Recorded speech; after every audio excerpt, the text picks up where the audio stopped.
Alas 7 sa gabi, Pebrero 23, nagkadaiyang tradisyonal ug modern dance ang gipasundayag sa mga performer atol sa grand opening sa ika-35 katuig nga selebrasyon sa Kalilangan Festival ug 85th founding anniversary sa General Santos City.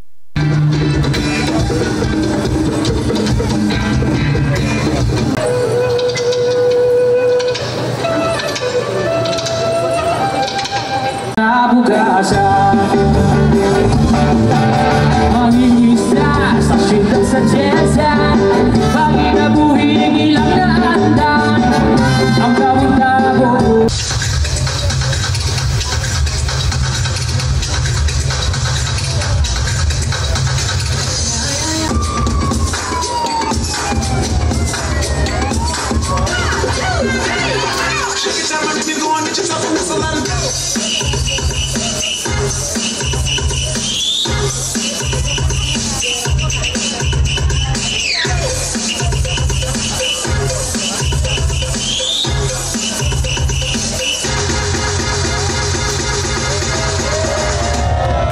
Natigayon ang opening sa Pioneer Avenue sa syudad asa midagsa ang mga tawo tungod mas gipalapdan pa ang lugar aron makasaksi ang katawhan. Nagunang dinapit usab nga bisita og speaker si former Senator Manny Pacquiao.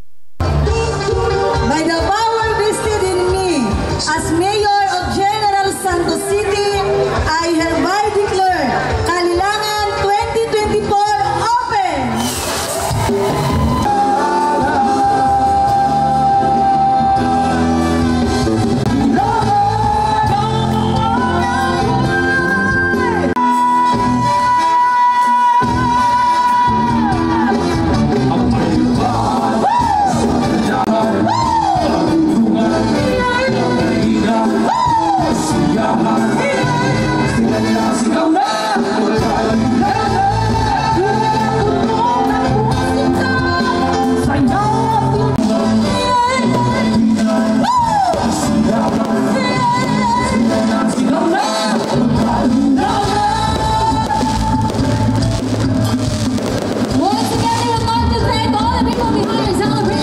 Magpasalamat ta sa Ginoo no nga gihatagan ta og maayong panahon og naging successful ang ato ang opening ceremony sa ato ang Kalilangan Festival.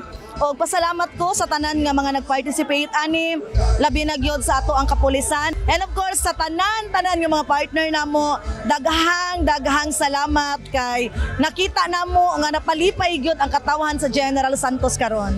It's not about the preparation, ma'am. It's all about the passion of doing the job for the generals, ma'am. That's basically it. Siguro, ma'am, when you have passion and love sa nakaupo po ngayon, si Mayor Lorelie Geronimo Pacquiao, she showed us how to really work hard and to do what's best and to give what's best for the generals, ma'am.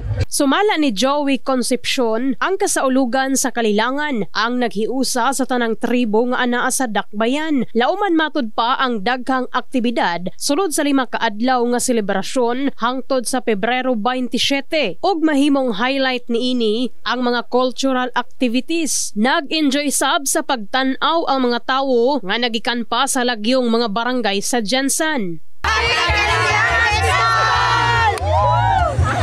Happy, excited, tapos dagang kalingawan. Salamat kayo sa ating security forces. Matagumpay at secure ang ating naganap na Kalilangan Festival. Salamat talaga sa mga gumagawa nito, sa ating festival director, kay Congressman Acharon.